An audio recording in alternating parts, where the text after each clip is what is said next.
हम तो वो हैं जिन्होंने इतने साल वोट दिया है, हमारे आपके बाप दादाओं ने इनको वोट दिया है।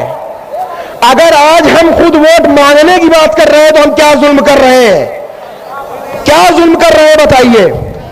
अगर हम वोट मांग रहे हैं तो हम गलत कर रहे हैं।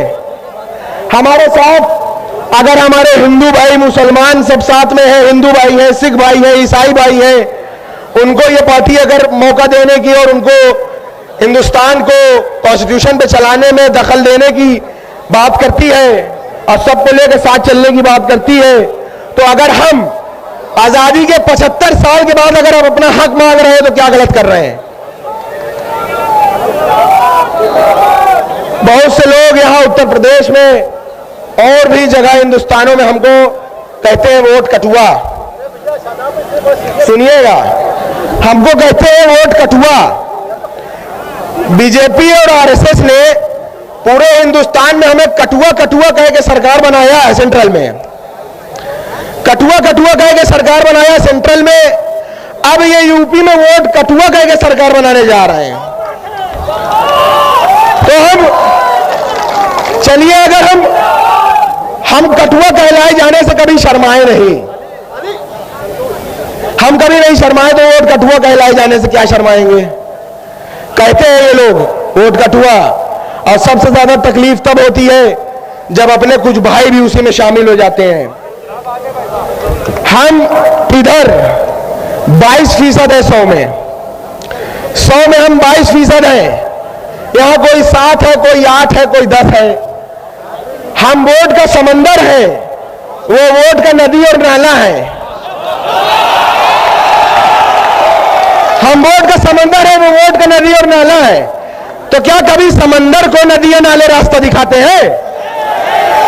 कि नदी और नाले आके मिलते हैं समंदर में, आके ये मिलते हैं हमें, ना कि हम इनसे गुजरते हैं। ये अपने अंदर एक एहसास लाइए, कभी किसी से कम ना समझिए। एक नारा रखिए कि हम पर क्यों कटुओं का नारा है, अरे 100 में 22 हमारा है।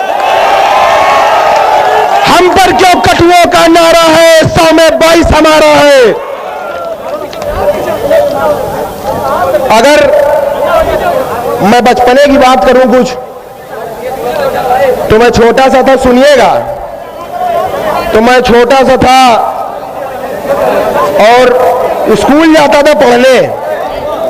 1 मिनट यार, भैया सुन लो, जरा सुन लो यार, बात ना करो, सुन लो।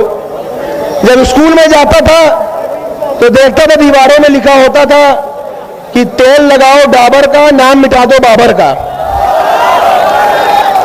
और लिखा होता था कि मुसलमानों तुम्हारा स्थान पाकिस्तान या कब्रिस्तान। तो ये मैं सोचता था कि ये किसको कहने की बात कर रहे हैं। मैं स्कूल जाता था तो पढ़ता था कि बाबर तो एक राजा था, औरंगजेब एक राजा था, ये किसको इशारा करने की बात कर रहे हैं। बाद में मुझे एहसास हुआ कि ये हमें इशारा करते हैं। और यही लोग जो हमारी माँ बहन बेटियों को बेवा करने की बात करते हैं, अगले ही पल हमारे हिमायती बन के तलाक की बात करने लगते हैं। ये कहां करे वहां से बताइए, इन पे कैसे भरोसा करा जाए? आप खुद सोचिए कि एक तरफ हमारी माँ बहनों को बेवा कर रहे हैं, दूसरी तरफ तलाक की बात कर रहे हैं। यकीन करने लायक है कि नहीं है ये लोग? आप बताइए। और हमसे बड़ा देशभक्त कौन है? हमारे पास चॉइस थी, चाहते तो जा सकते थे। कौन है हमसे बड़ा देशभक्त? चॉइस थी, हमारे पास जा सकते थे लेकिन रुक गए। हम वो नहीं है जो कराची चले गए, उनमें से नहीं हम रुक गए। चाहते तो चले जाते बाप दादा हमारे, लेकिन नहीं गए, रुक गए। और हमारी पुश्तें यही दफन होंगी इंशाल्लाह इसी मिट्टी में। ये हमसे वफादारी का सबूत मांगते हैं, वफादारी का सबूत मांगते हैं ये लोग। और ये भी सुन लें कि जरूरत पड़ेगी तो इसी मिट्टी के लिए कुर्बानी भी देने को हम हाजिर हैं, कुर्बानी भी देंगे हम। और हमारा मजहब भी सिखाता है कि जहां रहो उसके वफादार रहो, वफादार रहना जरूरी है। और ये अब्बा ने तब भी कहा था कि ए लोगों, ऐ सियासतदारों सुन लो, हम सीने पे गोली खाएंगे, मुरली मनोहर जोशी तुम सीने पे गोली नहीं खाओगे। ये अब्बा ने बोला था।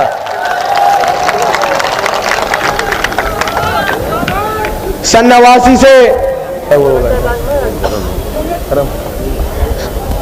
89 से तारीख है कि आज तक किसी दंगे के वजह से, दंगे की आग के वजह से इलाहाबाद के आसपास का घर कभी किसी ने जलाया नहीं। ये तारीख गवाह है खुद में कि हमारे वालिद जब से विधायक बने तब से किसी दंगे ने किसी के घर को जलाया नहीं। आखिर जब घर जलाना हुआ तो सबसे पहले हमारा घर जलाया, हमारा घर तोड़ा, हमारा घर पूरा तोड़ के एक कर दिया। और ये तोड़ के ये हौसला तोड़ना चाहते हैं, इस बात को समझिएगा। ये कुछ कर ले, इन्होंने घर हमारा भले तोड़ा लेकिन उन्हें हमारा हौसला नहीं तोड़ा, हमारी हिम्मत नहीं तोड़ी। वो बस एक ईंट की दीवार ही पहचान पाएंगे, बसा न पाए एक घर जो वो घर क्या जान पाएंगे। हमारे हौसले की छांव में एक शहर बसता है, मेरे बच्चों को भी टूटी छतों का डर नहीं होता। तुम उन लोगों के साथी हो कि जिनके अनगिनत घर हैं, मैं उन लोगों का साथी हूं कि जिनका घर नहीं होता। हमारा वक्त आएगा, सुनो सच्ची कहानी है, हमारा वक्त आएगा, सुनो सच्ची कहानी है। हमारे और बदले की रिवायत भी पुरानी है। तैयार रहना कि एक एक ईंट जिस हाथों ने गिराई है, तैयार रहना कि एक एक ईंट जिन हाथों ने गिराई है, एक एक ईंट उन्हीं हाथों से वापस लगवानी है।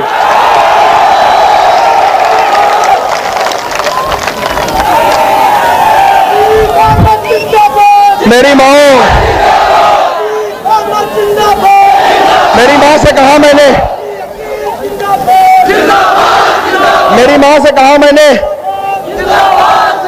मेरी माँ से कहा मैंने कि अब्बा ने जुल्म के खिलाफ आवाज उठाई, आप 26 साल से उन्हें जेल में देख रही हैं, मेरे चचा को जेल में देख रही हैं, मेरे भाई को, अपने बड़े बेटे को जेल में देख रही हैं।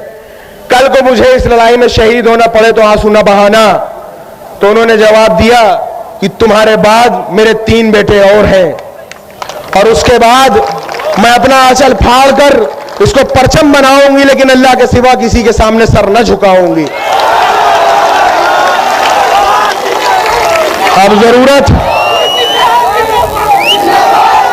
अब जरूरत हमें आपको है कि किसी की दलाली बाजारी न किया जाए, किसी का झंडा ना उठाया जाए। झंडा उठाया जाए तो अपना झंडा उठाया जाए, बात की जाए तो अपनी बात की जाए, किसी और गैर की बात न की जाए। हमारे साथ अगर हक पे चलने वाले लोग हर तरीके से जुड़ने को तैयार हैं तो हम वो लोग हैं जो हक के लिए जान दे सकते हैं, एक पल को नहीं सोचते।